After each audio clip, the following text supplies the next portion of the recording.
చర్చించుకోవాల్సినటువంటి అవసరం ఉంది.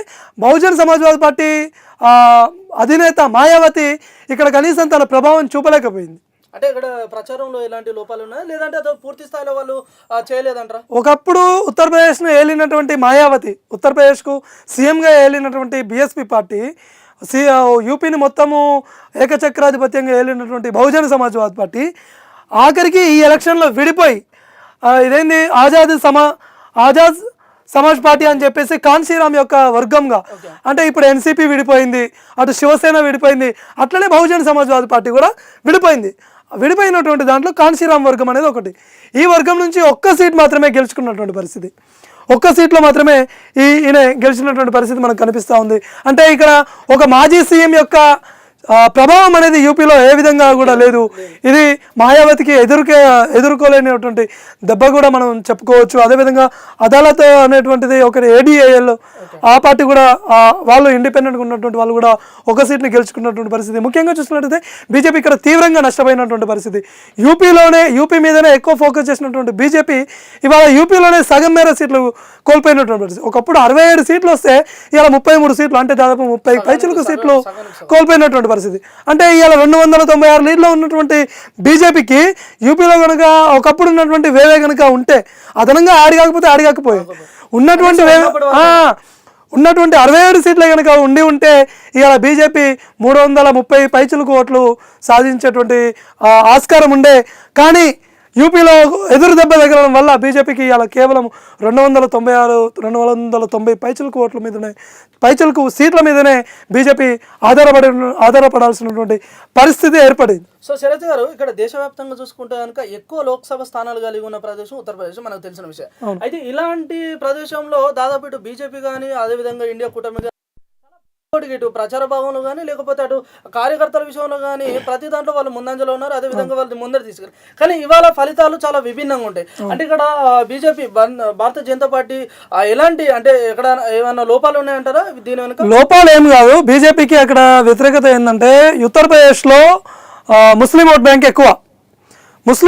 ఎక్కువ కాబట్టి యూపీలో ఉన్నటువంటి వాళ్ళు అటు కాంగ్రెస్ కూడా మద్దతుగా నిలవనటువంటి పరిస్థితి. ముస్లిం సమాజం మైనార్టీ పాలిటిక్స్ చేసినటువంటి సమాజ్వాదీ పార్టీకి ముస్లింలు ఎక్కువ ఓటు వేయడం వల్ల అక్కడ బీజేపీకి దెబ్బ కొట్టింది. గతంలో అదే ముస్లింలు బీజేపీని ఆశీర్వదించారు, ఇవాళ అదే ముస్లింలు బీజేపీకి వ్యతిరేకంగా సమాజ్వాదీ పార్టీని ఆశీర్వదించినటువంటి పరిస్థితి మనం చూస్తూ ఉన్నాము. ఇదే బీజేపీని కోలుకోలేనటువంటి దెబ్బతీసింది అనేసి కూడా మనం చెప్పుకోవచ్చు. ముఖ్యంగా చూడండి ఒకసారి మ్యాప్ పరంగా చూస్తే దాదాపు ఈ రెడ్ ప్లేస్ లో ఉన్నటువంటి ఈ స్థానాలు మాత్రము సమాజ్వాదీ పార్టీ గెలిచినటువంటి పరిస్థితి. కేవలం ఈ బ్లూ కలర్ లో ఉన్నటువంటి ఈ స్థానాలలో మాత్రమే కాంగ్రెస్ గెలిచినటువంటి పరిస్థితి. మిగిలిన కాషాయంలో ఆరెంజ్ కలర్ లో ఉన్నటువంటి స్థానాలలో బీజేపీ గెలిచినటువంటి పరిస్థితి. మొత్తానికి సమాజ్వాదీ పార్టీ 36 స్థానాలలో లీడ్లో ఉంది. 36 స్థానాల్లో విజయం సాధించిందని మనం కూడా చెప్పుకోవచ్చు. బీజేపీ ఎదుర్కోలేనటువంటి దెబ్బ యూపీలోనే దేశవ్యాప్తంగా కూడా ఎదుర్కోలేనటువంటి దెబ్బ. ఢిల్లీలో 7 స్థానాలు గెలిచినటువంటి బీజేపీ, ఇటు దక్షిణాదిలో పుంజుకున్నటువంటి బీజేపీ ఇవాళ సొంత గడ్డ మోదీ మేనియా, యోగి మేనియా, ఈ 2 మేనియాలు కలిసి రాలేదు. అటు అయోధ్య రామ మందిరం కూడా కలిసి రానటువంటి పరిస్థితి యూపీలో మనకు కనిపిస్తూ ఉంది. బీజేపీకి అయోధ్య రామ మందిరం కలిసి రాలేదంటే కలిసి వచ్చింది. కాకపోతే ఇక్కడ ముస్లిం సమాజం మనకు ఖచ్చితంగా గమనించాల్సినటువంటి అవసరం ఉంది. మైనార్టీలు ఎందుకన్నా ఈ విధంగా, అంటే ఈ క్రమంలో మైనార్టీలు ఎందుకు బీజేపీ మీద ముందు నుంచి ఒక వ్యతిరేకత భావం ఏంటి, మత రాజకీయాలు చేస్తుంది అన్నటువంటి ఒక ఆరోపణని సమాజ్వాదీ పార్టీ గట్టిగా బలంగా తీసుకెళ్ళి ఉండొచ్చు. అదేవిధంగా అక్కడ ఉన్నటువంటి ముస్లిం సమాజం కూడా మేము ఎన్నేళ్లుగా ఉన్నటువంటి బాబ్రీ మసీద్ మీద అయోధ్య రామ మందిరం కట్టారు అని చెప్పేసి ఆ యొక్క ఇది ఏదైతే ఉందో ఈ మతపరమైనటువంటి అంశాన్ని ఒక సెంటిమెంట్గా తీసుకున్నటువంటి మైనార్టీ వర్గము బీజేపీకి వ్యతిరేకంగా ఓటు వేయడం వల్లనే ఇలా సమాజ్వాదీ పార్టీకి ఎక్కువ సీట్లు వచ్చాయి. అటు కేంద్రంలో కూడా చూసినట్లయితే మొత్తం ఓవరాల్గా చూసినట్లయితే బీజేపీ కోలుకైనటువంటి దెబ్బ యూపీలోనే పడిందని మనము చర్చించుకోవాల్సినటువంటి అవసరం. అంశం చూసుకుంటే కనుక ఇప్పుడు యూపీలో కాదు మామూలుగా ఇటు ఇండియా కూటమి వైపు చూసుకుంటే కనుక అక్కడ ఎవరైతే ప్రధాన అభ్యర్థి ఉన్నారో ఆ రాహుల్ గాంధీ గారు జోడో యాత్ర అనేది అది తెలిసిందే. సో దాని ఎఫెక్ట్ ఎంతవరకు ఉండొచ్చు అంటారు? ఎందుకంటే ఇవాళ ఎక్కువ సీట్లు వారికి వచ్చాయి. ఒకవేళ జోడో యాత్ర ఎఫెక్టే కనుక ఉంటే యూపీలో ఇంతకన్నా డబుల్ సీట్లు రావాలి. కాంగ్రెస్. అంటే అక్కడ కూడా అంతగా లేదు. యూపీలో జోడో యాత్ర ఎఫెక్ట్ అంటూ ఏం లేదు, కాకపోతే దేశవ్యాప్తంగా జోడో యాత్ర ఎఫెక్ట్ ఉండొచ్చు. ఉండడం వల్లనే ఇలా కాంగ్రెస్ 230 చిలుకు ఓట్లు వరకు సీట్ల వరకు వచ్చినటువంటి పరిస్థితి. అంటే దాదాపు ప్రతిపక్షం కూడా బలంగా అయినటువంటి పరిస్థితి. ఒకప్పుడు 50 స్థానాల్లో ఉన్నటువంటి కాంగ్రెస్ ఇలా అమాంతము 200 సీట్ల వరకు వచ్చిందంటే ఇండియా కూటమి ఒకసారి బీజేపీ కూడా ఆలోచించాల్సిన అవసరం ఉంది. చతికిల పడిపోయినటువంటి కాంగ్రెస్ పుంజుకుంటున్నటువంటి పరిస్థితి ఈ ఎన్నికల్లో మనకు చూపిస్తున్నటువంటి ఈ ఫలితాలను చూస్తే మనకు అర్థమవుతా ఉంది. ఈ నేపథ్యంలో ఈ కోల్పోయినటువంటి ఈ సీట్ల మీద బీజేపీ కూడా పునరాలోచన చేసుకోవాల్సినటువంటి అవసరం ఉంది. శ్రేణులు చాలా అసంతృప్తితో ఉన్నటువంటి పరిస్థితి ఉంది. సమాజ్వాదీ పార్టీకి ఇక్కడ బలం చేకూరింది. ఒకప్పుడు సమాజ్వాదీ పార్టీ ఇక్కడ అధికారం చేపట్టింది. ఆ సమాజ్వాదీ పార్టీ అధినేతగా ఉన్నటువంటి అంతకుముందు ములాయం సింగ్ కావచ్చు, ఇప్పుడు ఉన్నటువంటి అఖిలేష్ యాదవ్ కావచ్చు, ఒకప్పుడు యంగ్ సీఎంగా ఉన్నటువంటి పరిస్థితి. ఈ విధంగా ఇక్కడ బీజేపీని కావచ్చు, అటు సమాజ్వాదీ పార్టీని కావచ్చు, మనం లైవ్ చూసుకుంటే అంటే ఇక్కడ సమాజ్ పార్టీకి మళ్ళీ పెరుగుతూనే ఉన్నాయి, సీట్లు పెరుగుతూనే ఉన్నాయి. సీట్లు పెరుగుతూ ఉన్నటువంటి పరిస్థితి, బీజేపీకి తగ్గుతున్నటువంటి పరిస్థితి. ఇక్కడ కోలుకోలేనటువంటి దెబ్బ బీజేపీకి యూపీలోనే తగిలిందనేసి కూడా మనం చెప్పుకోవచ్చు. అదేవిధంగా చూసినట్లయితే ఇక దేశవ్యాప్తంగా చూస్తే బీజేపీకి దాదాపు 290 పైచులకు సీట్లు కైవసం చేసుకున్నటువంటి అవసరం ఉంది. ఇప్పటికే జేపీ నడ్డా కావచ్చు, అమిత్ షా కావచ్చు, మోదీ కావచ్చు బీజేపీ కేంద్ర పార్టీ కార్యాలయానికి చేరుకున్నారు. ప్రభుత్వాన్ని ఏ విధంగా ఏర్పాటు చేద్దాము, ప్రభుత్వంలో తీసుకోవాల్సిన చర్యలు ఏంటి, కేబినెట్ కూర్పు, ఇదంతా చర్చించుకుంటున్న పరిస్థితి మనము చూస్తాం. ఏదేమైనప్పటికీ వాళ్ళు అనుకున్న రీతిలో ఇక్కడ సీట్లు అయితే రాలేదు. సో అక్కడ ఎంతో కొంత వాళ్ళ ప్రచారం కానీ లేకపోతే వారు చేసిన కొన్ని ఏమైనా వైఫల్యాలు కూడా ఇక్కడ కాంగ్రెస్ ఎత్తి చూపించు. అంటే గతంలో చూసుకుంటే కనుక ప్రచార క్రమంలో రాహుల్ గాంధీ రాజ్యాంగాన్ని మారుస్తారంట, లేకపోతే అది చేస్తారంటే ఇది చేస్తారని చెప్పేసి చాలా వరకు కూడా వాళ్ళు మాట్లాడిన సందర్భంలో. సో దీన్ని కూడా ఓటర్లు ఆలోచన చేసి ఓట్లేసారంటారా? తప్పు. రాజ్యాంగాన్ని మారుస్తారా అంటే రాజ్యాంగాన్ని ఎవరు అంత ఈజీగా మార్చారండి. ఎస్సీ రిజర్వ్డ్ ఎంపీలు ఉంటారు, ఎస్టీ రిజర్వ్డ్ ఎంపీలు ఉంటారు, మైనార్టీ వర్గానికి సంబంధించిన ఎంపీలు ఉంటారు, అందరు ఉంటారు. అందరు ఉన్నప్పుడు రాజ్యాంగాన్ని మారుస్తాం, మీ రిజర్వేషన్ ని తీసేస్తామని చెప్పి ఒక ప్రపోజల్ పెడితే గెలిచినటువంటి ఆ వర్గం నుంచి గెలిచినటువంటి ఎంపీలు ఒప్పుకుంటారా? ఒప్పుకోరు. కాంగ్రెస్ కావాలని ఇది పని కట్టుకుని ప్రజల్లోకి తీసుకెళ్ళింది. అది అంతవరకు అట్లాంటి పరిస్థితి ఏం లేదు. కాంగ్రెస్ అట్లాంటిది ఏం కలిసి రాలేదు.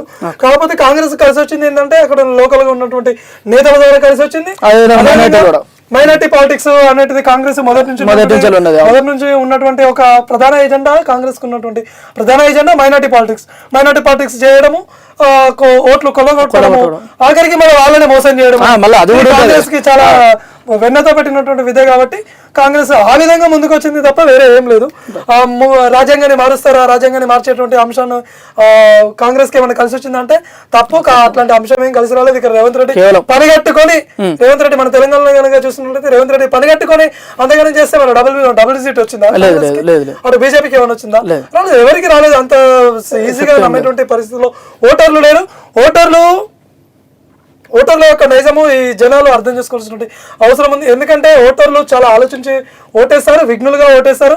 ముఖ్యంగా మొన్న గతంలో చూసినట్టు బైపాల్ హుజూరాబాద్ ఎలక్షన్ చూసినట్టయితే ఇంటికి 10 లక్షలు, దాదాపు దళిత బంధు అని చెప్పేసి కేసీఆర్ ఇంటికి 10 లక్షలు అని చెప్పేసి ఒక పథకాన్ని తీసుకొస్తే హుజూరాబాద్ లో బీజేపీ గెలిచింది. అంటే ఓటరు ఆలోచించి ఓటేశారు. ఇలా ఏపీలో చూసినట్లయితే దాదాపు ఉన్నటువంటి అధికార పార్టీని కనీసం ప్రతిపక్ష హోదా కూడా ఇవ్వలేదు. ఓటర్ దగ్గర 18 సీట్లు ఇస్తే ప్రతిపక్ష హోదా ఉండేవాళ్ళు. అట్లాంటిది 13 సీట్లకే వైసీపీ పరిమితమైనటువంటి పరిస్థితి. అంటే వైసీపీకి ప్రతిపక్ష హోదా కూడా ఇచ్చేటువంటి పరిస్థితిలో ఓటర్లు లేరు. అంటే ఓటర్లు చాలా విఘ్నతగా విఘ్నతగానే ఆలోచించి ఓటేస్తారు అనేది మనకి ఎన్నికల ఫలితాలు మనకు వెల్లడిస్తా ఉన్నాయి. అదే చూసినట్లయితే ముఖ్యంగా నెక్స్ట్ మనం ఏపీకి వెళ్దాం ఒకసారి. ఏపీలో అసెంబ్లీ కాన్స్టిట్యూన్సీ అయితే ఇక ప్రస్తుతానికి చూసుకున్నట్టయితే ఏపీలో కూడా ఎగ్జిట్ పోల్స్ లో అయితే ఇక్కడ చూసుకున్నట్టయితే వైసీపీ ముందంజలో ఉన్నది. దాని తర్వాత టీడీపీ ఇక ఓకే వారు తప్పకుండా పోటీ చేసే ఆలోచనలు ఉన్నారని చెప్పేసి కూడా మనం ఎగ్జిట్ పోల్స్ లో చూసినాం. బట్ ఇవాళ కౌంటింగ్ అయిన తర్వాత చూసుకుంటే కనుక ఇవాళ టీడీపీ ముందంజలో ఉంది. అదేవిధంగా వైసీపీ మాత్రం ఓటమి దారిలో వెళ్ళే ప్రయత్నం కూడా చూస్తున్నాం. సో దీన్ని ఏ విధంగా చూడొచ్చు?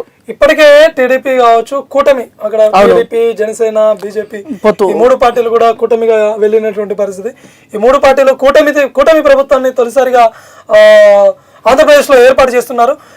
గతంలో టీడీపీ స్థాపించినప్పటి నుంచి మొదలు పెడితే ఇప్పటి వరకు ఎప్పుడు కూడా ఇన్ని సీట్లు టీడీపీకి రాలేదు. ఇది సొంతంగా ఈసారి టీడీపీ అత్యధిక స్థానాలు ఈ 50 ఏళ్ల చరిత్రలో టీడీపీ గెలుచుకున్నటువంటి పరిస్థితి. ముఖ్యంగా చూసినట్లయితే దాదాపు ఎలక్షన్ కమిషన్ యొక్క రిజల్ట్ ప్రకారం ఎలక్షన్ కమిషన్ వెల్లడించినటువంటి ఫలితాలను బట్టి చూస్తే టీడీపీకి ఇప్పటికే 136 సీట్లు వచ్చినటువంటి పరిస్థితి. 136 సీట్లలో టీడీపీ గెలుపొందినటువంటి పరిస్థితి. ఇక జనసేన పార్టీ ఇక్కడ చర్చించుకోవాల్సిన పవన్ కళ్యాణ్, జనసేన అధినేత పవన్ కళ్యాణ్ 70,000 ఓట్ల మెజార్టీతోని గెలిచినటువంటి పరిస్థితి. దాదాపు ఆయన కూటమిలో 175 అసెంబ్లీ సీట్లలో నువ్వు కేవలం 21 సీట్లలో గెలుస్తావా అనే ఒక అంశాన్ని కూడా చాలా పవన్ కళ్యాణ్ మీద విమర్శలు రావడం, వైసీపీ నేతలు దుమ్మెత్తిపోతున్నటువంటి పరిస్థితి. అంతకి దిగజారి ఆఖరికి తన వ్యక్తిగత జీవితంలో కూడా వైసీపీ యొక్క అధినేతలు, వైసీపీ శ్రేణులు, వైసీపీ యొక్క పార్టీ ముఖ్యులు, పోటీ చేసినటువంటి అభ్యర్థులు కూడా తన మీద విమర్శలు చేసినటువంటి పరిస్థితి. ఈ విమర్శలు అన్ని తట్టుకొని జనసేన అధినేత పవన్ కళ్యాణ్ అక్కడ జెండా ఎగిరేశారు పిఠాపురంలో. ఇది చాలా గొప్ప విషయం అని చెప్పవచ్చు. జనసేనకు కలిసి వచ్చిన 2019 ఎలక్షన్లో 2 చోట్ల ఓడిపోయినటువంటి పవన్ కళ్యాణ్ పార్టీ పెట్టినప్పటి నుంచి మొదలు పెడితే గతంలో 2018 ఎలక్షన్లో 2014 ఎలక్షన్లో చూసినట్లయితే అప్పుడు టీడీపీకి అగెనిస్ట్ గా పోయినటువంటి పరిస్థితి. 2018 ఎలక్షన్లో టీడీపీకి అగెనిస్ట్ గా పోయి అక్కడ టీడీపీకి అగెనిస్ట్ గా, అటు వైసీపీకి అగెనిస్ట్ గా, 2 పార్టీలకు అగెనిస్ట్ గా పోయి ఒంటరిగా వస్తున్నా అని చెప్పేసి పవన్ కళ్యాణ్ చెప్పుకున్నటువంటి పరిస్థితి.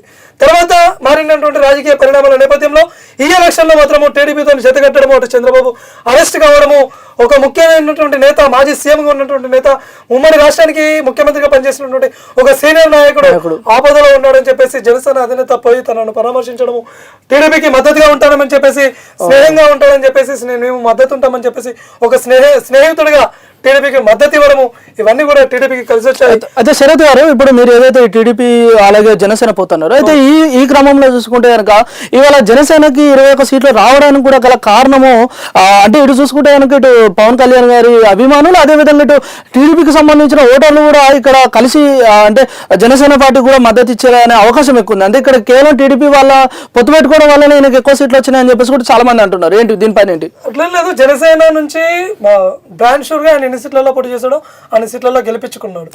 అదే జనసేన యొక్క క్రెడిట్ అని మనం చెప్పవచ్చు. ఇది 2వ దఫానే దాదాపు పార్టీ పెట్టినప్పటి నుంచి ఈ 10 ఏళ్లలో జనసేన ఇన్ని సీట్లు గెలుచుకోవడం, సొంతంగా గెలుచుకోవడం, దానికి ముఖ్య నాయకుడిగా ఉన్నటువంటి అధినేత పవన్ కళ్యాణ్ తనను వాళ్ళ అభ్యర్థుల్ని కూడా గెలిపించుకోవడంలో చాలా క్రియాశీలకంగా పనిచేశాడు. ఎక్కడ తగ్గాలో కాదు, ఎక్కడ తెలిసినటువంటి నేతగా పవన్ కళ్యాణ్ చూపిస్తున్న సినిమాలో ఏ విధంగా వచ్చిందో అదే గేమ్ చేంజర్ గా మారినటువంటి పరిస్థితి పవన్ కళ్యాణ్ వల్లనే ఈ రోజు కూటమి అధికారంలోకి వచ్చింది అనేసి కూడా సోషల్ మీడియాలో విపరీతంగా ట్రోల్ చేసినటువంటి పరిస్థితి. అటు వైసీపీ మీద కూడా తీవ్ర విమర్శలు వస్తున్నాయి. ఎందుకంటే కూడా వ్యతిరేకతని కూడా కట్టుకున్నారు పరిస్థితి. ఇక్కడ తెలంగాణలో ఏ విధంగా అయితే కేసీఆర్ వ్యతిరేకత, అక్కడ జనసేన వైసీపీ కూడా అదే విధమైనటువంటి వ్యతిరేకతను కూడా కట్టుకున్నాడు. ఆ వ్యతిరేకత ఈ తీర్పు రూపేణ మనకు అర్థమవుతా ఉంది. కేవలం 13 స్థానాల్లోనే ప్రతిపక్షం కూడా వైసీపీ ఉండటము, అదేవిధంగా వైసీపీ అధినేత ఉన్నటువంటి ఎవరో జగన్ ఒకనాడు 79,000 ఓట్లతో గెలిచినటువంటి వ్యక్తి ఇలా కేవలం 50,000 మెజార్టీకి పరిమితం అవడము అంటే పవన్ కళ్యాణ్ మెజార్టీ కూడా ఇక్కడ జనసేనకి వైసీపీ అధినేత జగన్ కి రానటువంటి పరిస్థితి మనకి ఏపీలో కనిపిస్తా ఉంది. ఇప్పటికే జూన్ 9న ముఖ్యమంత్రిగా ప్రమాణ స్వీకారం చేస్తున్నాడు చంద్రబాబు. అదేవిధంగా జనసేన అధినేత పవన్ కళ్యాణ్ కూడా ఉప ముఖ్యమంత్రి లేదా హోంమంత్రి అయ్యేటువంటి అవకాశాలు కూడా చాలా మెరుగ్గా ఉన్నాయి. కేబినెట్ కూర్పు మనకు సాయంత్రంలోగా అప్డేట్ కూడా వస్తుందని కూడా ఇక మొత్తానికి ఏపీలో సైకిల్ ముందరికి వెళ్తుంది, ఎదురబోతుంది అంటారు. ఇక మనం చూసినట్లయితే చూడండి, ఇప్పటికే వైసీపీ మనం మాట్లాడుతూ ఉంటారు, మనం 13 సీట్లు అనుకున్నాము, వైఎస్ఆర్సీపీకి 10 సీట్లకు చేరినటువంటి పరిస్థితి. ఇక్కడ బీజేపీ 8 సీట్లకు పుంజుకున్నది. జనసేన 121 సీట్లలో 21 సీట్లలో అయితే ఉందో ఆ విధంగా తన జెండాను ఎగిరేసి విజయ పంతాన్ని కొనసాగించింది. ఇక్కడ టీడీపీ 136 సీట్లలో అంటే గవర్నమెంట్ ఏర్పాటు చేయడం కోసము తనకు కావాల్సినటువంటి సీట్లను కూటమి సాధించేసింది. ఈ కూటమి సాధించినటువంటి ఈ సీట్లు ఓవరాల్ ఇండియాలో ఎన్డీఏ కూటమిలో ఇది టీడీపీ 2nd ప్లేస్. అంటే ఒకప్పుడు జేడీయూ ఉన్నటువంటి 2nd ప్లేస్ ని ఇవాళ ఎన్డీఏ కూటమిలో టీడీపీ సాధించింది. ఈ కూటమి ఎన్డీఏ కూటమిలో కింగ్ మేకర్ అయ్యేటువంటి అవకాశం కూడా ఉంది. అదే ఎన్డీఏ అనగానే ఇప్పుడు మనకు కేంద్ర ప్రభుత్వం చూసుకుంటే ఏదైతే ఇప్పుడు అధికారంలో ఉన్న బీజేపీ పార్టీ ఉందో ఆ బీజేపీ పార్టీ కూడా ప్రచార భాగంలో ఇటు జనసేనతో పాటు అదేవిధంగా టీడీపీ కూడా మద్దతు ఇచ్చారు. సో ఇది కూడా మనకు కలిసి వచ్చిందంటారా ఇవాళ ఇలాగ విజయవంతంగా వెళ్ళడానికి? ఖచ్చితంగా జనసేన అధినేత పవన్ కళ్యాణ్ ఎప్పుడైతే బీజేపీకి మద్దతు ఇచ్చాడో, తొలుత ఫస్ట్ బీజేపీకి మద్దతు ఇచ్చాడు. ఆయన బీజేపీకి మద్దతు ఇచ్చిన తర్వాత టీడీపీతో కలవలేదు, టీడీపీతో కలుస్తా అని కూడా తను అనుకోలేదు. కానీ మారినటువంటి రాజకీయ పరిణామాల నేపథ్యంలో చంద్రబాబుని ఇక్కడ స్కిల్ స్కామ్ కేసులో అరెస్ట్ చేయడము, తను జైలుకి పంపడము, ఇది కొంచెం చలించిపోయాడు జనసేన అధినేత పవన్. చలించిపోయేసి తన ఎప్పుడైతే పవన్ చంద్రబాబుని జైల్లో కలిసాడో, జైల్లో కలిసినటువంటి జైలు నుంచి బయటికి రాగానే జనసేన అధినేత డైరెక్ట్ చర్చలు జరపలేదో తెలియదు, కానీ ఆ ఉన్నటువంటి పరిస్థితులకు అనుగుణంగా ఏమంటారు, ఎక్కడ అనువుగా ఉండాలో, ఎక్కడ తగ్గాలో, ఎక్కడ నెగ్గాల్సిన తెలిసినటువంటి నేత పవన్ కళ్యాణ్ అని ఈ సందర్భాన్ని మనం చూసి చెప్పవచ్చు. జైలు నుంచి వచ్చేసి టీడీపీకి మద్దతు ఇస్తున్నాము, చంద్రబాబుకు అండగా ఉంటాము, వచ్చే ఎన్నికల్లో ఖచ్చితంగా టీడీపీ జనసేన కలిసి పోటీ చేస్తుందనేసి ప్రకటించాడు. ప్రకటించి ఎంతటితో ఆగాడా, అటు బీజేపీని కూడా కలుపుకునేటువంటి ప్రయత్నం చేశాడు. అప్పటి వరకు ఏమనుకున్నారు, ఇటు బీజేపీ జనసేన రెండు కలిపి కొన్ని స్థానాల్లో పోటీ చేస్తాయి, మళ్ళీ అదేవిధంగా జనసేన టీడీపీ కలిసి కొన్ని స్థానాల్లో పోటీ చేస్తాయని అందరూ భావించారు. కానీ అందరూ అనుకున్నట్టుగా జనసేన అధినేత పవన్ కళ్యాణ్ దాన్ని మార్చేశాడు. మార్చి బీజేపీ తను ఉన్నటువంటి చిన్న పార్టీ చిన్నదైనా సరే ఎంత క్రియాశీలక పాత్ర పోషించాడు ఈ కొద్ది సమయంలో అనేది మనం ఇక్కడ చర్చించుకోవాల్సిన అవసరం ఉంది. తన పాత్రే ఏపీలో కీ రోల్ పోషించింది అనేసి కూడా మనం చెప్పుకోవచ్చు. అటు బీజేపీ పెద్దల్ని ఒప్పించడము, ఒక స్థాయిలో బీజేపీ పెద్దలు కూడా పవన్ కళ్యాణ్ ఏం పోతావు చంద్రబాబు దగ్గరికి, చంద్రబాబుతో వద్దు అని చెప్పేసి కూడా పవన్ కళ్యాణ్ ఏంటి మనము వారించినా కూడా పవన్ కళ్యాణ్ వినటువంటి పరిస్థితి. అయితే టీడీపీ నేత ఎవరైతే చంద్రబాబును వారిని కలిసిన ఆ టైంలో కూడా సోషల్ మీడియాలో వార్తాపత్రికలలో కూడా చాలా విమర్శలు వచ్చినాయి. అసలు ఏంటి జనసేన పార్టీకి వారున్న స్థానంలోనే వారికి ఒక స్థిరం అనే లేదు, అలాంటిది మళ్ళీ వాళ్ళ కూటమితో ఎందుకు కలుస్తున్నారని చెప్పేసి చాలా విమర్శలు వచ్చినాయి. అయితే అలాంటి విమర్శలు చేసిన వారికి ఇవాళ వాళ్ళు మంచి సమాధానం ఇచ్చిందని కూడా చెప్పొచ్చు. ఖచ్చితంగా జనసేన మీద కావచ్చు, అటు టీడీపీ కావచ్చు, టీడీపీ చంద్రబాబు నాయుడు అయితే చంద్రముఖి నిద్ర లేస్తుంది విమర్శించినటువంటి పరిస్థితి. ఏ నేత మీటింగ్ పెట్టినా కూడా అశేషమైనటువంటి జనం వచ్చారు, జగన్ సభలకు విపరీతమైనటువంటి జనం వచ్చారు. కానీ తీర్పు మాత్రం చూస్తే కనీసం 10 సీట్లకు పారిపోయినటువంటి పరిస్థితి. అంటే కనీసం ప్రతిపక్ష హోదాను కూడా నిలుపుకోవాలి. ఈ సందర్భంలో మనం ఇంకొక విషయం కూడా చెప్పుకోవచ్చు, ఓటర్లు కూడా చాలా అవగాహనతో చాలా మంచి ఒక ఆలోచనతో ఉన్నారు. ఏ పార్టీని తీసుకొస్తే మాకు తప్పకుండా న్యాయం జరుగుతుంది, గతంలో అసలు ఏ పార్టీ మాకున్నదని చెప్పేసి కూడా వాళ్ళు ఆలోచన చేశారు. వైసీపీ మీద వ్యతిరేకతే టీడీపీకి కలిసి వచ్చింది అంతే. ఎప్పుడైతే చంద్రబాబు నాయుడుని వైసీపీ అధినేత జగన్ అరెస్ట్ చేసి జైల్లో వేశాడో ఆ రోజే కథం ఓటు బ్యాంక్ మారిపోయింది. ఆ రోజే ప్రజల యొక్క మైండ్ సెట్ మారిపోయింది. కావాలని పట్టుకట్టుకొని చంద్రబాబుని జైలు వేశాడని చెప్పేసి ఇటున్నటువంటి టీడీపీ నేతలు కావచ్చు, జనసేన నేతలు కావచ్చు బలంగా ప్రజల్లోకి తీసుకెళ్ళగలిగారు. ఆ తీసుకెళ్ళినటువంటి ప్రతిఫలము ఇలా ఏపీలో మనకు అవపడతా ఉన్నది. ఇక్కడ మనము పవన్ కళ్యాణ్ గురించి ఇంకొద్దిగా మాట్లాడుకునేటువంటి ప్రయత్నం చేస్తే కనుక, ఇక్కడ ఎప్పుడైతే చంద్రబాబును అరెస్ట్ చేయడము, ఇక్కడ బీజేపీ పెద్దల్ని జనసేన అధినేత ఒప్పించి ఇక్కడ కూటమికి అలయన్స్ క్రియేట్ చేసినటువంటి పరిస్థితి. అటు బీజేపీ అధినేతలు కూడా వచ్చి ఏపీలో ప్రచారం చేశారు. ఇదంతా కూడా కలిసి వచ్చింది అలా ఈ కూటమికి. అందుకే ఈ 3 పార్టీలు కలిసి ఇలా ప్రభుత్వాన్ని ఏర్పాటు చేయబోతున్నాయి. ఈ ప్రభుత్వంలో చంద్రబాబు నాయుడు ముఖ్యమంత్రిగా ఉండబోతున్నాడు, జనసేన అధినేత ఉప ముఖ్యమంత్రి అవబోతాడు. ఇంకా వీళ్ళలో కావచ్చు ఎవరో ముఖ్య నేతలు మంత్రులు అయ్యేటువంటి అవకాశాలు కూడా మెరుగ్గా ఉన్నటువంటి పరిస్థితి మనకు కనిపిస్తా ఉంది. ఇక చూసినట్లయితే తెలంగాణకి వెళ్దాం. తెలంగాణ ఎంపీ తెలంగాణలో చూసుకుంటే కూడా ఎగ్జిట్ పోల్స్ లో అయితే మొత్తం అంటే ఒక ఏదేమైనప్పటికీ బీజేపీకి 12 నుంచి 14 అని చెప్పేసి, ఇటు కాంగ్రెస్ కు 8 నుంచి 10 అని చెప్పేసి అన్నారు. కానీ ఇక్కడ చూసుకుంటే ఇవాళ ఏమైనా పోటీ అయితే ఉన్నది. సో దీన్ని తీసుకోవచ్చు అంటారు. అసలు తెలంగాణలో బీజేపీ తెలంగాణ మొత్తం చూసినట్లయితే తూర్పు తెలంగాణ మొత్తము బీజేపీ, దక్షిణ తెలంగాణ మొత్తము కాంగ్రెస్ ఉంటుందని చెప్పేసి గతంలో బీజేపీ ముఖ్య నాయకులు ఈటల రాజేందర్ ఏదైతే కొన్ని రోజుల క్రితము వ్యాఖ్యానించాడో ఆ కామెంట్ నేను విన్నా. అది ఈ మ్యాప్ చూస్తే నాకు అర్థమవుతా ఉంది. చూడు, ఉత్తర తెలంగాణ మొత్తము బీజేపీ ఉంది, దక్షిణ తెలంగాణ పశ్చిమ తెలంగాణ మొత్తం చూస్తే చూడండి ఆ మొత్తం కూడా కాంగ్రెస్ ఉన్నటువంటి పరిస్థితి.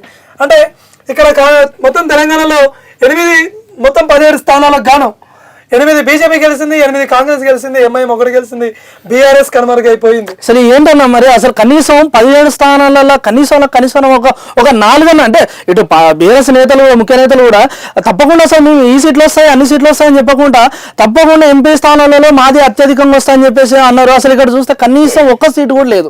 అంటే దీని వైఫల్యం ఏంటి అంటారు? దీని మేరకు ఏంటి అసలు? రాజకీయ విశ్లేషకులు కావచ్చు, ఎగ్జిట్ పోల్స్ కావచ్చు, దాదాపు మెదక్లో బీఆర్ఎస్ కు కలిసి వస్తుంది, మెదక్ సీటు గెలుస్తారేమో అన్న ఆశతోని ఉండే. అవునవును.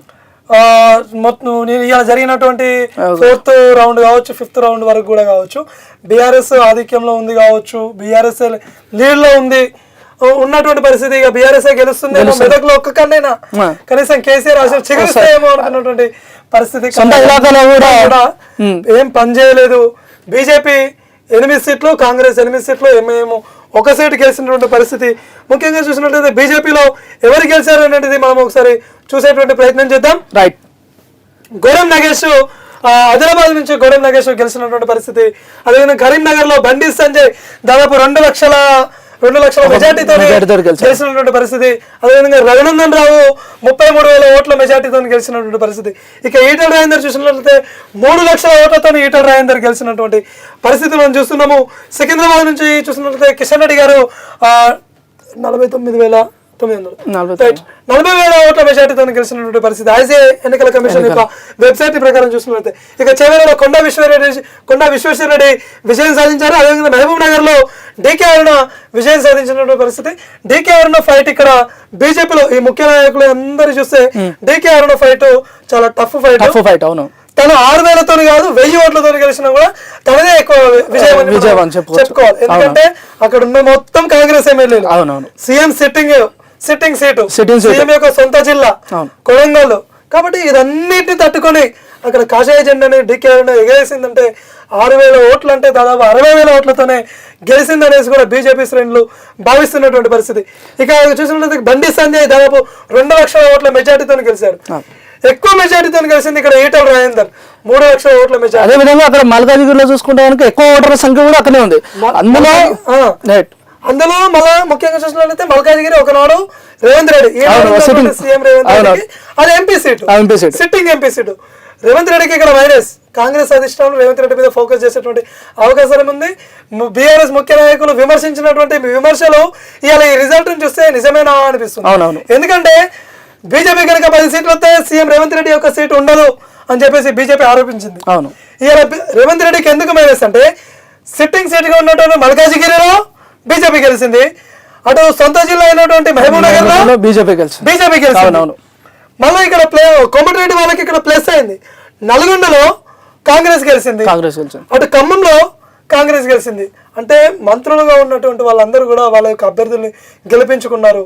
సీఎం గా ఉన్నటువంటి ముఖ్య నాయకుడే గెలిపించుకోలేకపోయారు అనేటువంటి విమర్శ ఈ రోజు పాలిటిక్స్ లో ఒక చర్చకు దారి తీసినటువంటి పరిస్థితి మనకు కనిపిస్తా ఉంది. ఇక మళ్ళీ అదే విధంగా చూసుకుంటే కనుక ఇటు సికింద్రాబాద్, అదే విధంగా చేవెళ్ళ, ఇక రైట్ ఇక మనకు చూసుకుంటే కనుక మహబూబ్ నగర్ కానీ ఇవి ఆల్రెడీ మన ఎగ్జిట్ పోల్స్ లో మాట్లాడుకున్నాం. అదే విధంగా ఎగ్జిట్ పోల్స్ లో ఏదైతే వచ్చినా కూడా ఏ పార్టీ ఎవరు గెలుపొందుతున్నారు అని చెప్పుకున్నాము. ఈ చెప్పుకున్నటువంటి ఈ అన్ని పేర్లు కూడా మనం చెప్పకుండా మనకు కనబడుతున్నాయి. పూర్వలోకలు చెప్పినటువంటి అభ్యర్థులే ఈ రోజు విజయం సాధించినటువంటి పరిస్థితి. బండి సంజయ్ గెలుస్తాడు అనుకున్నాము, గెలిచాడు. గోడెం నగేష్ అక్కడ టీచర్లతో కొంచెం టఫ్ ఫైట్ ఉంటది, కానీ బీజేపీ గెలుస్తుంది మనం చెప్పాము. ఆదివాసీ బిడ్డలు అందరూ కూడా గోడెం నగేష్ ని ఆశీర్వదించినటువంటి పరిస్థితి. మల్కాజిగిరి ఓటర్లు ఇక్కడ డిఫరెంట్, మల్కాజిగిరి ఓటర్లు పూర్తిగా డిఫరెంట్. ఎమ్మెల్యే ఎలక్షన్లలో బీఆర్ఎస్ కోటేశారు, ఎంపీ ఎలక్షన్లలో కాంగ్రెస్ కోటేశారు. ఇవాళ ఎంపీ ఎలక్షన్ మళ్ళీ ఈ 2023 ఎమ్మెల్యే ఎలక్షన్లలో బీఆర్ఎస్ కోటేశారు, 2024 ఎంపీ ఎలక్షన్లలో బీజేపీ కోటేసినటువంటి పరిస్థితి.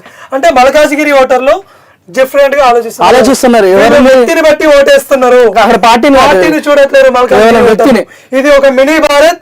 ఈ మినీ భారత్ లో ఈ ఓటర్లు అందరూ కూడా వ్యక్తిని బట్టి ఓటేస్తున్నారు అని చెప్పేసి ఈ రాష్ట్ర ప్రజలు ఒక్కసారి ఆలోచించాల్సినటువంటి అవసరం ఉంది. ఎవరైనా సరే వ్యక్తులను బట్టి ఓటేసుకోవాలి, వ్యక్తులను బట్టే మనం విన్ చేసుకోవాల్సినటువంటి అవసరం ఉంది. ఇవాళ ఒకనాడు రేవంత్ రెడ్డి ప్రశ్నించే గొంతుకు అవుతాడు బీఆర్ఎస్ ప్రభుత్వం మీద అని చెప్పేసి ఏ విధంగా అయితే రేవంత్ రెడ్డి గెలిపించారో అదే విధంగా మళ్ళీ కాంగ్రెస్ ప్రభుత్వాన్ని ప్రశ్నించాలన్నా ఇవాళ ఈటల రాజేందర్ మా దగ్గర నుంచి గెలవాలని చెప్పేసి మల్కాజిగిరి ఓటర్లు ఆలోచించి ఓటేశారు. అందుకే ఇలా అమాంతం 3 లక్షల మెజార్టీ, చాలా అత్యధికంగా మెజార్టీ గెలిచారు. ఇంకోటి సికింద్రాబాద్ నుంచి కిషన్ రెడ్డి గురించి కూడా మనం చర్చించుకోవాలి అవసరం ఉంది. కాంగ్రెస్ కి అభ్యర్థి లేడు, అసలు కాంగ్రెస్ అభ్యర్థి లేదు, అక్కడ పార్టీ మారిన అభ్యర్థి, పార్టీ మారినటువంటి అభ్యర్థి లేనటువంటి పరిస్థితుల్లో కాంగ్రెస్ పార్టీ బీఆర్ఎస్ నుంచి అరువు తెచ్చుకున్నది. అవునవును, కాంగ్రెస్ పార్టీలో చేర్పించుకొని దానం నాగేందర్ని అక్కడ బరిలో దింపినటువంటి పరిస్థితి. అయినప్పటికీ దానం నాగేందర్ ఏమైనా సెకండ్ ప్లేస్ కి వచ్చాడా? లేదు.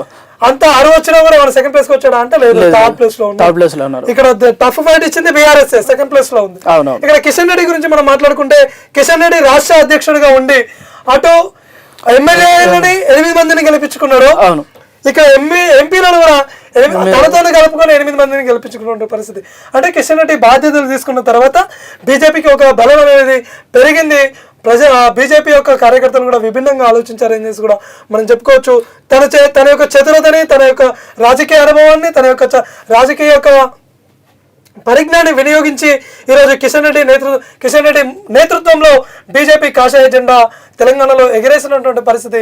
అమాంతం ఎన్నడూ ఒకప్పుడు బీజేపీకి ఏమీ లేనటువంటి పరిస్థితి. అనే గతంలో చూసుకుంటే కనుక ఇక్కడ మనకు 4 వచ్చినాయి. గతంలో చూస్తే 4. అంతకంటే ముందు బీజేపీ తొలి నెలల్లో వరంగల్లో ఒక్క సీటే గెలిచింది. అవును, బీజేపీ ఏర్పడినటువంటి తొలి నెలల్లో దేశవ్యాప్తంగా 2 సీట్లు గెలిస్తే అది ఒకటి వరంగల్. అవును, ఇవాళ అట్లాంటి తెలంగాణలో 2019 ఎలక్షన్ లో చూసినట్లయితే 4 స్థానాలు, ఇవాళ 2024 ఎలక్షన్ లో చూసినట్లయితే 8 ఎంపీ స్థానాలు.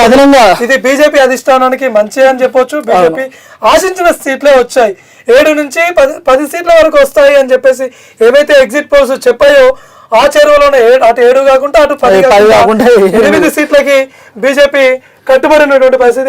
అదేవిధంగా మరి చేయాలని చూసుకుంటే కూడా కొండ విశ్వేశ్వరయ్య అంటే గతంలో చూసుకుంటే కనుక అక్కడ పార్టీ అంటే టికెట్ ఇచ్చిన తర్వాత కూడా రంజిత్ కుమార్ రెడ్డి పార్టీ మారడం జరిగింది. అక్కడ కూడా బీఆర్ఎస్ సిట్టింగ్ ఎంపీ కాంగ్రెస్ అక్కడ కాంగ్రెస్ అరువు తెచ్చుకున్నది. అక్కడ కాంగ్రెస్ కి అభ్యర్థి లేడు, అరువు తెచ్చుకొని నిలబెట్టింది. ఏమైంది ఇవాళ కాంగ్రెస్ అభ్యర్థి బయటకు వచ్చి ఏం చెప్తున్నాడు? స్వయంగా తనే దాదాపు సిటీలోనే బీజేపీ వేవ్ ఉన్నది, ఈ ఓట్లను చూస్తే అర్థమవుతా ఉంది, నా ఓటమిని నేను అంగీకరిస్తున్నా అని చెప్పేసి వెళ్ళినటువంటి పరిస్థితి. మనలాంటి మీడియా మిత్రుడు పార్టీ మారడం మీకు ఏమైనా మైనస్ గా మారిందా అని చెప్పేసి రంజిత్ రెడ్డిని ప్రశ్నిస్తే అన్ని కారణాలున్నాయి, కారణాలన్నీ ఉన్నాయి. ఓటమిని నేనే అంగీకరిస్తున్నా, కొండ విశ్వేశ్వరరెడ్డికి కంగ్రాట్స్ చెప్తున్నా అని చెప్పేసి కౌంటింగ్ కేంద్రం నుంచి రంజిత్ రెడ్డి వెళ్ళిపోయినటువంటి పరిస్థితి. అంటే కొండ విశ్వేశ్వరరెడ్డి విజయం కూడా ఇక్కడ బీజేపీకి కలిసి వచ్చింది. చేవెళ్ళ ఓటర్లు కూడా చాలా విఘ్నతతో ఆలోచించారనేది కూడా మనం చెప్పుకోవచ్చు. ఇక్కడ ఇంకో వ్యక్తి కాసాని జ్ఞానేశ్వర్ బీఆర్ఎస్ అభ్యర్థి కూడా ఎంతో పోటీ ఇస్తాడు, బీసీ నేత అని చెప్పేసి టీడీపీ రాష్ట్ర అధ్యక్షుడిగా ఉండి రాజీనామా చేసి బీఆర్ఎస్ కి పోయి అక్కడ నిలబడి కొండ విశ్వేశ్వరరెడ్డికి బలమైన పోటీ ఇస్తారని చెప్పేసి కేసీఆర్ మాట్లాడినటువంటి పరిస్థితి. అదేవిధంగా రంజిత్ రెడ్డి పొద్దుతిరుగుడు పువ్వు, సూర్యుడు ఎటువంటి ఆడు తిరగడానికి పొద్దుతిరుగుడు పువ్వు అయినేమన్నా అటు ఆ రోజు బీజేపీకి పోయి ఆనాడు బీఆర్ఎస్ కి వచ్చాడు, బీజేపీకి పోయాడు అని చెప్పేసి రంజిత్ రెడ్డి మీద విమర్శలు గుప్పించాడు. అయినప్పటికీ కూడా కేసీఆర్ మేనియా కావచ్చు, కేసీఆర్ యొక్క వేవ్ కావచ్చు, చేవేలలో ఏమాత్రం లేదు. ఎక్కడ కూడా బీఆర్ఎస్ సెకండ్ ప్లేస్ లో రానటువంటి పరిస్థితి. కేవలం సికింద్రాబాద్ లో మాత్రమే బీఆర్ఎస్ సెకండ్ ప్లేస్ లో వచ్చింది. అది కూడా అక్కడ స్థానికులు అంటే ఆ లీడర్ పార్టీ వల్ల కాదు, పద్మనాభ గౌడ్ యొక్క వేవ్, ఆ పద్మనాభ గౌడ్ యొక్క వ్యక్తిగతంగా వచ్చినటువంటి ఓటు బ్యాంకే బీఆర్ఎస్ ని సెకండ్ ప్లేస్ లో నింపింది. ఎక్కడ కూడా బీఆర్ఎస్ సెకండ్ ప్లేస్ లో రాలేదు, అన్ని చోట్ల కూడా బీఆర్ఎస్ థర్డ్ ప్లేస్ కు వెళ్ళిపోయింది. ఇక మొత్తానికి ఏదేమైనా అంటే మేము పోరాలోకల్ నుంచి చేసిన సర్వే ప్రకారంగానే, అదేవిధంగా మొన్న మేము ఏదైతే తీసుకున్న ఎగ్జిట్ పోల్స్ ప్రకారంగా చూసుకుంటే కనుక మనం మాట్లాడుకున్న విధంగా అదేవిధంగా ఆ సీట్లు రావడం చాలా సంతోషకరమైన విషయం. అదేవిధంగా మా ఛానల్ యొక్క యాజమాన్యం కూడా దీనికి చాలా వరకు కృషి పడ్డారు. అదేవిధంగా ఎన్నికలు ఫలితాలు రావడం కూడా చాలా సంతోషం అని కూడా చెప్పుకోవచ్చు ఈ సందర్భంగా. రైట్, ఇక నెక్స్ట్ చూసినట్లయితే కాంగ్రెస్, తెలంగాణలో కాంగ్రెస్ కూడా బీజేపీ ఎంత బలంగా ఉందో అదేవిధంగా పోటీ ఉన్నది, అంతే బలంగా ఉంది. చూసినట్లయితే కాంగ్రెస్ నుంచి జహీరాబాద్, ఇది బీజేపీకి రావాల్సిన సీట్ అని చాలా ఆశించారు. ఈ సీట్ ఒక్కటి కాంగ్రెస్ కి వెళ్ళిపోయినటువంటి పరిస్థితి. ఇక మిగిలినవన్నీ కూడా ఇదొకటి. మహబూబ్ నగర్ కూడా వస్తుందని అనుకున్నారు. అనుకున్నటువంటి పరిస్థితి. కాకపోతే అక్కడ కూడా కలిసి భువనగిరిలో కూడా మనం బీజేపీ క్యాండిడేట్ అంటే మంచి పోటీ ఇచ్చారు. నరసయ్య గౌడ్ విజయం సాధిస్తారు. ఈ భువనగిరి జహీరాబాద్ బీజేపీకి రాలేదు, ఇది బీజేపీ ఆశించారు. ఈ రెండు ఆశించే అమిత్ షా 10 సీట్లు వస్తాయి అని ఒక ఇంటర్వ్యూలో ఎలక్షన్లు అయిపోయిన తర్వాత ప్రకటించినటువంటి పరిస్థితి. అంటే ఈ రెండింటి మీద బీజేపీకి ఆశలు ఉంటాయి. ఈ రెండింటి స్థానాలను కాంగ్రెస్ కొలగొట్టింది. చూసినట్లయితే జహీరాబాద్ లో సురేష్ షెట్కర్ దాదాపు 46,000 ఓట్లతోని గెలిచినటువంటి పరిస్థితి. నాగర్ కర్నూలులో మల్లు రవి 94,000 ఓట్లతోని గెలిచినటువంటి పరిస్థితి. అదేవిధంగా భువనగిరిలో చల్లా కిరణ్ కుమార్ రెడ్డి దాదాపు 2 లక్షల ఓట్లతోని గెలిచినటువంటి పరిస్థితి. వరంగల్లో చూసినట్లయితే కరీం కావ్య దాదాపు ఈమె కూడా 2 లక్షల ఓట్ల మెజార్టీతో గెలిచింది. అదేవిధంగా మహబూబాబాద్లో పోరిక బలరాం నాయక్ కూడా 3 లక్షల ఓట్లతోని గెలిచినటువంటి పరిస్థితి. ఖమ్మంలో రఘురామ్ రెడ్డి 4 లక్షల ఓట్లతోని గెలిచినటువంటి పరిస్థితి.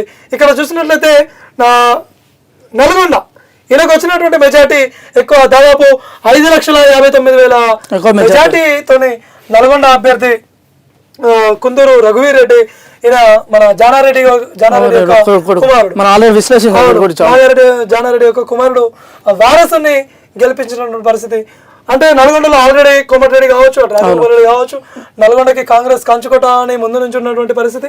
నల్గొండలో, ఇక్కడ భువనగిరిలో, వరంగల్లో, ఈ మహబూబాద్ లో అంటే ఉమ్మడి వరంగల్లో కూడా ఒకనాడు బీఆర్ఎస్ ఏ విధంగా బలంగా ఉందో ఇలా కాంగ్రెస్ కూడా ఆ బలమే కరీం కావ్యాన్ని తీసుకొచ్చింది. కరీం కావ్య సొంత వ్యక్తిగతంగా వ్యక్తిని చూసి ఓటేసినటువంటి పరిస్థితి కాదు, ఇక్కడ పార్టీని చూసి ఓటేశారు. అదే ఇక్కడ వరంగల్ విషయంకి వచ్చేసి ఒక చిన్న అంశం అన్న, ఇక్కడ వరంగల్ నుంచి బీజేపీ అభ్యర్థి అంటే ఎక్కువ స్థానాల్లో కూడా ఇవాళ బీజేపీ బాగా పోటీ ఇచ్చింది కాబట్టి ఆ వరంగల్ నుంచి కనుక ఇక్కడ గతంలో బీఆర్ఎస్ ప్రభుత్వం నుంచి పార్టీ చేంజ్ అయ్యి ఇవాళ బీజేపీ నుంచి పోటీ చేస్తారు. అంటే అలా పార్టీ మారడం వల్లనే ఇవాళ ఇక్కడ కడియం కావ్యకి, ఎందుకంటే కడియం కావ్యకి ఎలాంటి రాజకీయ అవగాహన లేనప్పటికీ కూడా ఇవాళ తను ఎక్కువ ముందరికెళ్లే ప్రయత్నం చేస్తున్నారు కాబట్టి సో ఏంటి ఇది మైనస్ అవ్వచ్చు అంటారా బీజేపీకి? ముఖ్యంగా మనం ముందే చెప్పుకున్నాము, తెలంగాణలో మా వరంగల్ కావచ్చు, ఖమ్మం కావచ్చు, నల్గొండ కావచ్చు, ఇటు మహబూబ్ నగర్ కావచ్చు, ఈ ఏరియాలలో ముఖ్యంగా చూసినట్లయితే ఈ ఏరియాలలో కాంగ్రెస్ వేవ్ అనేది ఎక్కువగా ఉంది. అదే కాంగ్రెస్కు కలిసి వచ్చింది. అందుకే వరంగల్, ఉమ్మడి వరంగల్ జిల్లా చూసినట్లయితే ఇక్కడ వరంగల్, మహబూబాద్ ఈ 2 ఎంపీ స్థానాలు కూడా కాంగ్రెస్కి వచ్చినాయి. అక్కడ వరంగల్లో చూసినట్లయితే ఆమె 2 లక్షల మెజార్టీతో వస్తే పోరిక బలరాం నాయక్ 3,41,000 ఓట్ల మెజార్టీతోని పోరిక బలరాం నాయక్ గెలిచినటువంటి పరిస్థితి మనకు కనిపిస్తూ ఉంది. ముఖ్యంగా కాంగ్రెస్ కూడా అటు బీజేపీకి ఏమాత్రం తగ్గకుండా మంచి పోటీ అని చెప్పేసి కాంగ్రెస్ కూడా ఆశించినటువంటి సీట్లు వచ్చినటువంటి పరిస్థితి. ఇక్కడ బీజేపీ కావచ్చు, అటు కాంగ్రెస్ కావచ్చు, ఈ 2 జాతీయ పార్టీలు కలిసి అటు బీఆర్ఎస్ ని మట్టుబెట్టాయి. బీఆర్ఎస్ యొక్క ఇక బీఆర్ఎస్ అన్నారు కాబట్టి ఒక 2 నిమిషాలు వాటి గురించి మాట్లాడే ప్రయత్నం ఏమన్నా, అసలు ఏంటి ఒక స్థానం కూడా తీసుకోపోవడం గల కారణాలు ఏమండొచ్చు? అంటే ఇటు ఫోన్ ట్యాపింగ్ అని చెప్పేసి అంటున్నారు, అదేవిధంగా మేడిగడ్డ అంటున్నారు. ఇది ఎంతవరకు నిజం? కేసీఆర్ చేసినటువంటి వైఫల్యాలు బీఆర్ఎస్ ని నట్టేయటం ఉంచాయి. మొన్నటికి మొన్న చూసినట్లయితే ఫోన్ ట్యాపింగ్ కేసు వెలుగులోకి వచ్చింది. ఆఖరికి ఈనాడు ఉన్నటువంటి సీఎం రేవంత్ రెడ్డి యొక్క పర్సనల్ కాల్స్ కూడా ఫోన్ ట్యాపింగ్ చేసి విన్నారు అని చెప్పేసి మనకు పత్రికా కథనాల్లో వింటున్నటువంటి పరిస్థితి. అంటే విపక్ష పార్టీలని మట్టుబెట్టాలా? విపక్ష పార్టీలను రాజకీయంగా ఎదుర్కో, పర్సనల్ విషయాలు ఎందుకు పోయినావు?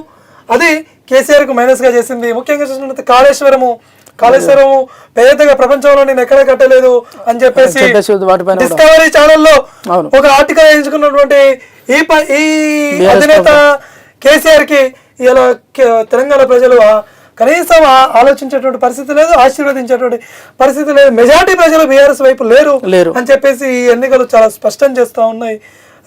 ముఖ్యంగా కలిసి వస్తే అటు బీఆర్ఎస్ కి స్థానిక సంస్థలలో ఏమైనా 1-2 సీట్లు కలిసి వస్తాయి.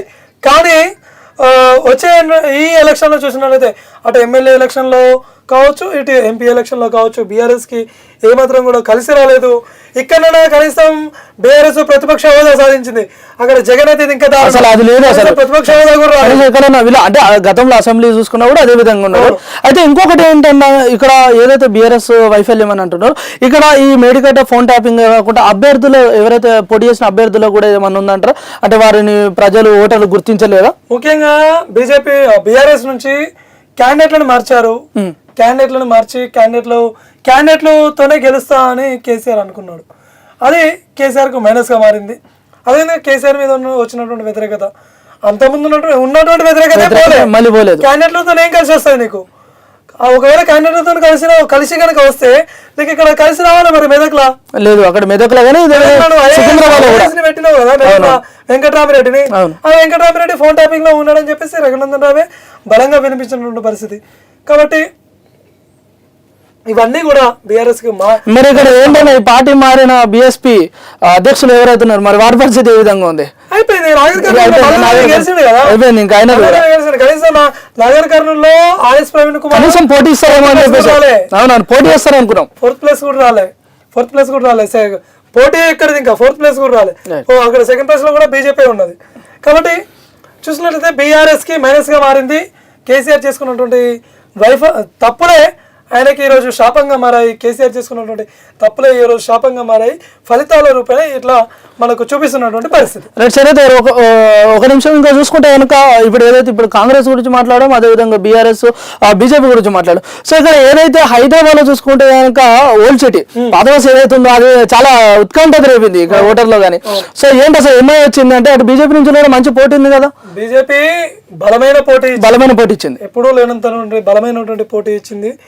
ముఖ్యంగా చూసినట్లయితే బీజేపీ ఫస్ట్ సెకండ్ రౌండ్లలో చూసినట్లయితే బీజేపీ అభ్యర్థి ముందుంది. అవును, మాధవీలత. అవునవును, ఓవైసీ మీద గెలుస్తుందా అనుకున్నారు. అంత వేవ్ వచ్చింది. అయినా బీజేపీ శ్రేణులు ఇప్పుడేం అక్కడ అసంతృప్తితో లేరని మనకు తెలుస్తా ఉంది. ఎందుకంటే ఎంఐఎం కంచుకోట హైదరాబాద్ రాష్ట్రంలో ఉన్నటువంటి ఓట్లు వేరు, దేశంలో యూపీలో ఉన్నటువంటి ఓట్లు, హైదరాబాద్ లో ఉన్నటువంటి ఓట్లు.